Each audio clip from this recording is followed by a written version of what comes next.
온도에 대해서 사람들이 좀 잘못 이해하고 있는 것 같다라고 했어요. 아까 온도 파이낸스가 온체인 펀드 운용사라는 말씀을 주셨잖아요. 그러니까 온도는 비들이라는 블랙락이 낸 그 금융상품에 가입한 비트코인 ETF에 돈이 몰려옵니다. 촬영 시각은 10월 21일 낮 12시 30분 경입니다. 비트코인 차트 볼까요? 어우, 아름답습니다. 진짜 옵토버입니다. 옵토버가 아니라 그래서 실망할 때쯤 가격 6만 달러까지 내주면서 바닥을 찍는가 싶었는데 무섭게 치고 올라왔어요. 그리고 나서 7만 달러를 목전에 두고 있습니다. 자, 왜 이러냐? ETF로 돈이 너무 많이 들어오고 있어요. 이번 주에 ETF로 들어온 돈이 21.2억 달러에 달합니다. 7개월 내에 최대를 기록하고 있어요. 자, 한번 볼까요? 지금 지난주 보니까 14, 15, 16, 17, 18. 우와, 쭉 들어왔네요. 그러니까 정확히 말하자면 11일, 지지난주 금요일부터 돈이 들어오기 시작했어요. 6일 연속 순매수가 됐습니다. 누적 순유 이익을 볼까요? 200억 달러를 돌파했습니다. 그 200억 달러가 어느 정도냐? 어마어마하죠? 이게 그 에릭 발추나스의 표현에 따르면 200억 달러 순유입은 ETF 시장에서 매우 달성하기 어려운 중요한 수치 중 하나다. 금 ETF는 누적 순유입액 200억 달러에 도달하는데 약 5년이 소요됐다라고 했어요. 얼마나 무서운 건가 하면 지금 현재 비트코인 ETF가 도입된 첫 해 유입액이 금 ETF의 10배의 수준입니다. 비트코인 ETF로 돈이 몰려오고 있는 겁니다. 심지어 이제 지난주 블랙락 ETF로는 11억 4,110만 달러가 들어왔어요. 그레이스케일 자금이 빠지기만 했는데 지난주에는 9,150만 달러, 거의 1억 달러 가까이가 순유입됐습니다. 블랙록은 아무래도 지금 자사가 올해 내놓은 ETF 상품 중에 최고의 상품이 바로 비트코인 ETF예요. IBIT. 축제입니다. 블랙락의 CIO가 뭐라고 얘기했나? 비트코인 ETF에 돈이 몰려오고 있다. 그리고 좋은 건 80%가 직접 투자자. 그러니까 비트코인에 투자하고 싶은 일반 투자자가 펀드 형태로 운용사가 들어오는 게 아니라 일반 투자자가 사고 있다는 거예요. 그렇기 때문에 블랙락이 투자자 교육을 열심히 하고 있거든요. 이 발행사들의 투자자 교육이 중요하다라는 거예요. 왜? ETF를 주로 사는 사람들이 직접 투자자이기 때문에 이들을 교육해야지 시장으로 돈이 더 들어올 수 있다는 거예요. 블랙락 같은 경우에는 이걸 정확히 어떤 사람이 비트코인 ETF를 원하는지를 정확히 알고 있어서 그간 굉장히 많은 교육 활동을 했습니다. 세미나를 굉장히 많이 개최했거든요. 일반인들 대상으로 광고도 하고 그게 다 이유가 있었던 겁니다. 악재는 어깨동무를 하고 온다라고 하잖아요. 근데 이번에는 호재도 어깨동무를 하고 오는 것 같습니다. 그 없던 호재가 한번 나타나기 시작하면 그냥 우후장창 쏟아집니다. 예정된 일이긴 했어요. 비트코인 현물 ETF 옵션이요. 이거 19B4 이미 승인을 받았습니다. 요거 승인 받으면 S1 받고 상장돼서 거래되는 건 이미 예정된 수순이긴 했는데 때마침 SEC가 최종적으로 옵션을 승인했습니다. 그러니까 상승장에 지금 현재 불쏘시개 역할을 하는 뉴스가 되고 있는 거죠. 거래소 비트 보유량도 3년 내에 최소다라고 합니다. 사실 거래소에 비트를 보냈다라는 건 내가 팔겠다라는 의도가 있잖아요. 물론 다 그런 건 아니지만 그래서 매도 대기 물량으로 볼 수 있습니다. 그런데 그게 최소다라는 얘기는 매도 압력이 약하다라는 의미로 해석할 수 있겠죠. 반면에 글로벌 통화 공급량은 사상 최대입니다. 글로벌 통화 공급량은 다른 말로 하면 수요 강도, 매수 강도와 연결돼 있습니다. 게다가 오늘 중국도 대출 우대금리를 25bp 인하했습니다. 당초에는 한 20bp 낮출 거라고 시장은 예상했는데 25bp 인하했어요. 더 낮춘 거죠. 시장 예상보다. 돈을 더 푸는 쪽으로 결정을 내렸습니다. 왜? 경기를 살리기 위해서. 모두 다 시장의 돈이 늘어나는 거니까 비트에는 호재 뉴스가 됩니다. 직접적인 코인 매수 대기 자금이라고 볼 수 있는 USDT 사상 처음으로 스테이블 코인 가운데서는 시가총액 1,200억 달러를 돌파했습니다. 제가 2020년 이후에 USDT의 시가총액의 그래프예요. 지금 여기서 좀 주춤했죠. 22년에 그 테라 사태 터지면서 FTX 사태 터지면서 주춤하다가 다시 늘어나서요. 지금 1,200억 달러를 돌파했습니다. 자, USDT는 가치가 1달러에 고정되어 있습니다. 그런데 시가총액이 늘어났다는 건 발행량이 늘어났다는 거죠. 누군가 태도사에 달러를 갖고 와서 맡기고 USDT를 받아갔다는 거예요. 그러다 보니까 시장 자체 코인 매수 대기 자금이 이만큼 커졌다. 지금 막 매수하려고 서로 기다리고 있다라고 볼 수 있습니다. 그리고 시장은 이제는 상승을 넘어 과열 양상마저 빚고 있는데요. 선물 미결제 약정이 역대 최대를 기록했다라고 합니다. 그러다 보니까 포모를 주의해야 된다라는 얘기가 나오고 있고요. 주기영 대표 역시 BTC 선물 레버리지가 과도한 수준이다. 이 정도면 과열이다라고 조금 시장이 너무 뜨거운 것 같다라고 우려했어요. 이러다 보니까 일부에서는 당분간 짧은 조정이 올 수도 있지 않을까라는 우려가 나오고 있습니다. 지금 현재 포모로 인한 랠리가 잠시 멈출 수도 있다라는 얘기를 하는 분석가가 있고요. 센티멘트에서는. 그리고 업터버를 기록할 것 같은데 단기적으로는 조정이 올 수도 있다라는 의견을 내놓는 전문가들도 많습니다. 다만 또 다른 분석가 같은 경우에는 이 레버리지가 늘어난 거 과열이 아니라 가격 급등 시그널이다라고 분석하기도 하는데요. 이게 그 온체인 데이터를 관련한 책을 낸 미그놀렌님의 분석인데 이분은 본격적인 페이즈 2 사이클이 시작됐다고 생각합니다. 그러니까 지금 상승 사이클의 두 번째 본격적인 시작이다 라고 전망하고 있어요. 그런데 그렇게 전망하고 있지만 여기서 가격 조정이 나오잖아요. 제일 피말리는 게 꾸역꾸역 올라가거나 짧은 시간 프레임으로 보면 뭔가 내려갈 것 같고 과열도 있는 것 같은데 가격은 계속 올라가고 어느새 너무 많이 올라가 버려 있는 상황. 이런 거죠. 이럴 경우엔 판단이 쉽지 않습니다. 이러지도 저러지도 못하는 상황인데 이에 대해서 어떤 사람들은 조정을 예상하고 어떤 사람들은 여전한 상승을 봅니다. 이럴 때 투자 선택을 잘 하셔야지 괜히 사팔사팔 하다가는 비트 개수만 있거든요. 저는 잠시 좀 시장을 지켜보는 게 어떨까라는 생각을 합니다. 어쨌든 전문가들의 의견마저 이렇게 엇갈리는 상황인데요. 길게 보면 상승은 맞는데 이 짧은 기간에 단기 조정이 올 수도 있다라는 부분에서 의견이 엇갈리는 거니까 길게 보면 상승은 맞습니다. 그리고 그러면서 이제 복수 전문가들이 다 예상해요. 이게 7개월간 그때 3월에 고점을 찍고 7개월간 조정이 이어졌거든요. 아, 이 조정은 이제 마무리가 되는 것 같다라는 게 시장의 전반적인 컨센서스입니다. 다만 대선 후에는 변동성이 확대될 전망이기 때문에 이 부분에 대해서는 우려를 해야 되는 거고요. 그래도 지금 분위기만 보자면 7만 돌파 가자입니다. 미카엘 반데포페 며칠 안에 7만 4천 넘을 수 있다라고 했고요. 7만 달러가 가시화되겠다라고 하면서 QCP 캐피탈이 얘기했습니다. 그 이유는 기관 수요가 탄탄하기 때문에 ETF로 들어오는 자금 흐름을 보면 지금 무섭습니다. 그리고 좀 긴 시계열로 보자면 연내 10만 달러도 문제 없고요. 비트와이즈 CIO가 이렇게 얘기를 했고요. 내년에는 20만 달러도 갈 수 있다라면서 장기적으로는 긍정적인 전망을 했습니다. 물론 모든 투자 판단과 그에 대한 투자 결과는 투자자 본인의 책임입니다. 그리고 블랙락이 비들 토큰 선물 담보 통합위에서 글로벌 거래소와 협의 중이다라고 했어요. 그런데 요걸 이제 그 기사를 이렇게 보니까 여기 뭐가 등장하냐? 바이낸스가 등장합니다. 글로벌 거래소와 협의 중인데 바이낸스가 등장해요. 그러다 보니까 아직 온도가 바이낸스에 상장이 안 됐어요. 그러다 보니까 야 그러면 온도 바이낸스 상장되는 거야? 라고 해서 온도가 이렇게 급등을 했습니다. 최근 1개월 차트를 봤더니요. 약간 주춤했는데 그 보도가 나오면서 이렇게 급등을 했습니다. 그런데 블랙락인데 왜 온도가 급등하지? 블랙락 비들 토큰 선물 담보 통합위의 글로벌 거래소와 협의 중인데 왜 온도가 급등하지? 궁금하신 분들은 온도가 뭐지? 예. 온도 파이낸스라고 이제 온도 파이낸스의 토큰이 이제 온도인데 온도 파이낸스를 알려면 RWA 리얼 월드 에셋부터 알아야 됩니다. RWA는 뭐냐? 이건 BTCC 아카데미에서 갖고 왔는데요. 실물 자산이죠. 실물 자산. 블록체인 기술 활용해서 국채, 채권, 주식 등 현실 세계의 자산을 토큰하는 것을 의미합니다. 어떻게 보면 블랙락의 레리 핑크가 하는 거는 모든 자산은 아니고 금융 자산의 토큰화, 금융 자산의 RWA가 되는 거겠죠. 기존 실물 자산 시장의 낮은 유동성, 높은 진입 장벽 등의 비효율성을 해결합니다. 이게 바로 RWA인데 이 토큰화 하니까 생각나는 게 STO 있지 않으세요, 여러분? 근데 RW와 STO는 어떻게 다르냐? 되게 비슷한데요. 그냥 제가 생각하기에는 STO는 증권법의 규제를 받습니다. 그런데 RWA는 그 규제에 해당이 안 돼요. 그래서 증권법의 규제를 받다 보니까 STO 시장이 잘 안 되는 것 같다라는 생각이 듭니다. 토큰화는 뭐냐? 자산의 토큰화는 자산의 블록체인 상에서 거래 가능하게 만드는 과정인 거고요.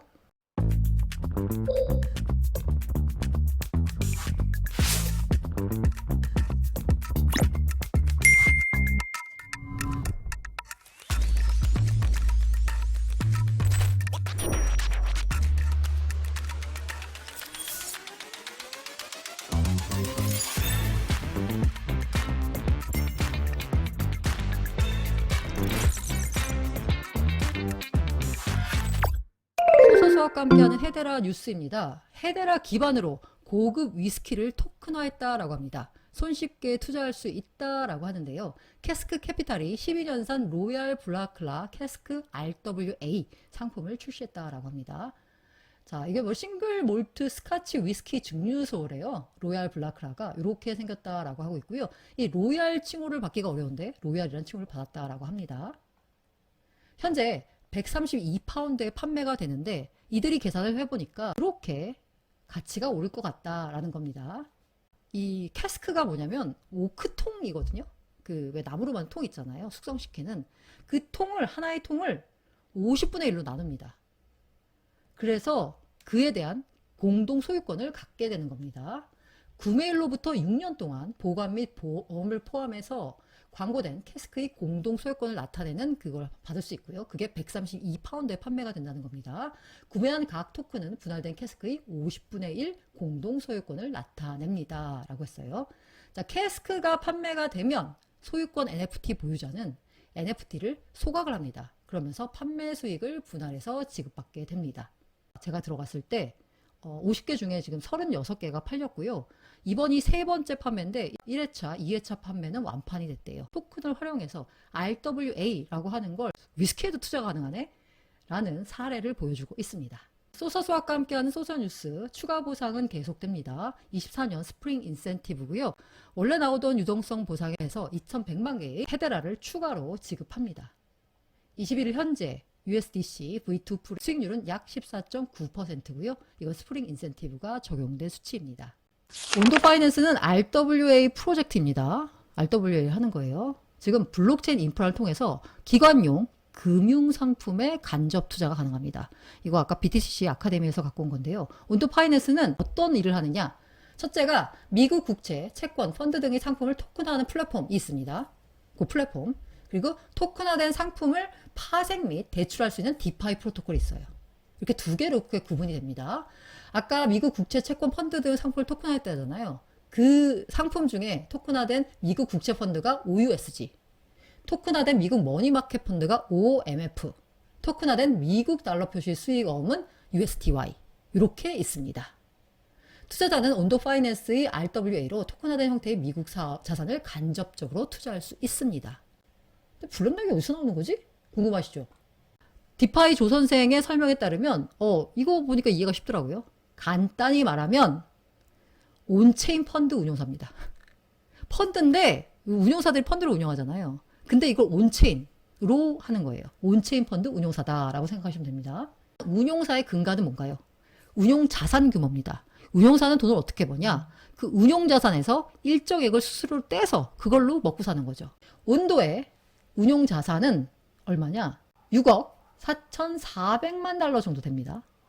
우리 돈으로 환산하면 8,700억 정도 돼요. 운용 자산은 8,700억이에요. 그런데 이 온도 파이낸스의 현재 유통액 기준 시가총액은 1조 5천억입니다. 완전 희석 가치. 만약에 온도 토큰이 시장에 다 풀렸을 때에 그러면 가치가 얼마냐는 17억 달러예요. 우리 돈으로 환산하면 9조 원이 넘습니다. 그런데 미래에셋의 시가총액은 4조 원이고요. 292조 원을 운영하는 삼성자산운용 기업가치 3조가 안 됩니다. 같은 운용사니까 운용사만 볼게요. 292조를 운영하는데 3조 원이 안 돼요. 그런데 온도 파이낸스는 8,700억 운영하는데 시총이 현재 유통액 기준으로는 1조 5천억, 완전 희석 가치로는 9조쯤 됩니다. 때문에 디파이 조 선생은 이 온도에 대해서 사람들이 좀 잘못 이해하고 있는 것 같다라고 했어요. 아까 온도 파이낸스가 온체인 펀드 운용사라는 말씀을 주셨잖아요. 그러니까 온도는 비들이라는 블랙락이 낸 그 금융상품에 가입한 수익자일 뿐입니다. 온도가 왜 오를까? 블랙락 묻어서 오른다라는 건데 온도 파이낸스는 고객들의 자금으로 비들의 상품에 가입한 펀드의 수익자일 뿐이다. 그런데 현재 왜 블랙락이 나오면 온도가 오르지?에 대해서는 대부분은 온도 파이낸스 투자자들은 블랙락과 온도 파이낸스가 전략적으로 얽혀 있다고 잘못 생각하는 것 같다라는 평가를 해줬습니다. 비슷한 의견으로 블랙락이 온도에 투자한 건 아니다. 이게 핵심인 것 같아요. 우리가 블랙락과 온도가 연결되어 있다고 하니까 블랙락이 온도라는 ONDO라는 토큰을 산 걸로 착각하는데 그게 아니라 블랙락은 블랙락 비들의 온도가 투자를 한 겁니다. 블랙락 비들이란 상품을 온도 파이낸스가 투자한 거고요. 물론 이렇게 해석한 사람도 있습니다. 이제 코인리스 커뮤니티에서 갖고 와봤습니다. 온도 코인을 잘 모르면서 짓거리지 마시길. 저한테 하는 얘기 같은데요. 이렇게 했습니다. 자, 온도 파이낸스가 단순히 블랙락의 허락 없이 비들 펀드에 가입한 것이 아니라 사전에 전략적 합의가 있었다는 점도 중요한 사실입니다. 이는 온도 OUSG, 이거 국채 펀드라고 했죠. 블랙락 비들 USDC 스마트 계약을 통해 확인할 수 있습니다. 이 계약은 투자자들이 언제든 24시간 동안 투자금을 USDC로 전환할 수 있도록 보장합니다. 온도 파이낸스가 블랙락과 아무런 협의 없이 단순 홍보를 위해 투자했다면 이런 계약이 가능했을까요? 저는 이 부분 사실 잘 이해가 안 되더라고요. 협업은 23년 1월부터 시작됐습니다. 블랙락의 미국 채권 ETF를 추종하는 OUSG를 운영하고 있는데 이건 좀 너무 나아간 해석이 아닌가 해요. 블랙락이 비들, 처음에 온체인 펀드죠. 국채를 온체인화한 펀드인데 비들 펀드를 출시하기 전에 서로 협업을 테스트하는 용도로 이 OUSG를 만들었다는 거예요. 잘 이해가 안 갑니다. 그리고 공식 홈페이지에도 파트너 목록에 블랙락이 명시되어 있다라고 하는데 잘 모르겠습니다. 그래서 진짜 단순한 가입자가 아니라 전략적으로 뭔가 굉장히 끈끈한 관계를 맺고 있다라고 하는데 사실 그렇게 해석하기에는 약간의 무리가 좀 있어요. 대표적으로 이거예요. 최근에 온도 파이낸스가 OUSG, 국채 투자하는 온체인 펀드를 비들로 바꿨어요.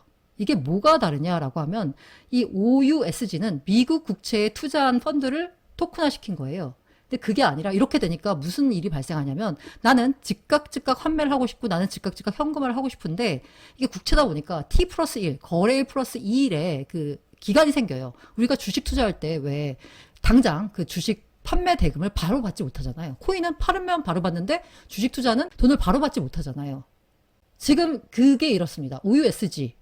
그러니까 온도가 만든 온체인 펀드인데 이 온체인 펀드가 미국 국채에 투자해요. 그런데 이 OUSG에 투자한 투자자들이 와서 온도한테 와서 나 현금으로 줘라고 하면 바로 돈을 못 내준다는 겁니다. 이틀을 기다려야 돼요. 근데 비들이 나왔어. 비들은 블랙락이 내온 국채 ETF를 토큰한 거죠. 비들도 토큰이기 때문에 환매 바로 대응이 가능합니다. 비들에 투자하면. 어차피 기초자산은 미국 국채이기 때문에. 온도 파이낸스가 블랙락과 그 비들을 만들 때 시큐리타이즈라는 업체랑 같이 했어요. 이 토큰화 펀드라고 하는데 이게 바로 비들입니다. 거기에 9,500만 달러를 투자했다라고 하는데 9,500만 달러를 뭐 신규로 투자한 게 아니라 원래 갖고 있던 OUSG 요거를 비들로 바꾼 거예요. 즉시 결제를 위해 9,500만 달러를 블랙록의 토큰화 펀드인 비들로 이체를 합니다. 이에 따라서 OUSG 거래를 거래일 플러스 2일에서 즉시 처리로 단축을 한다라는 거예요. 투자자 우려를 해소하는 것을 목표로 합니다. 바로바로 현금으로 받고 싶으니까 이렇게 한다는 거예요. T 플러스 2일 정산해서 즉시 거래로 전환합니다. 그러니까 블랙락의 온체인 펀드를 활용해서 즉시 정산이 가능하도록 바꾼 거죠. 물론 온도가 대단하긴 합니다. 토크나 미국 국채 시가총액이 현재 22억 달러인데요. 그 가운데서 6억 달러가 온도가 점유하고 있습니다. 심지어 비들보다도 많아요. 시큐리타이즈라고 한 게 이제 그 비들입니다. 그렇다면 이제 우리가 궁금한 건 온도 파이낸스는 나는 궁금하지 않아. 내가 궁금한 건 온도 코인이야. 온도 파이낸스가 발행한 코인입니다.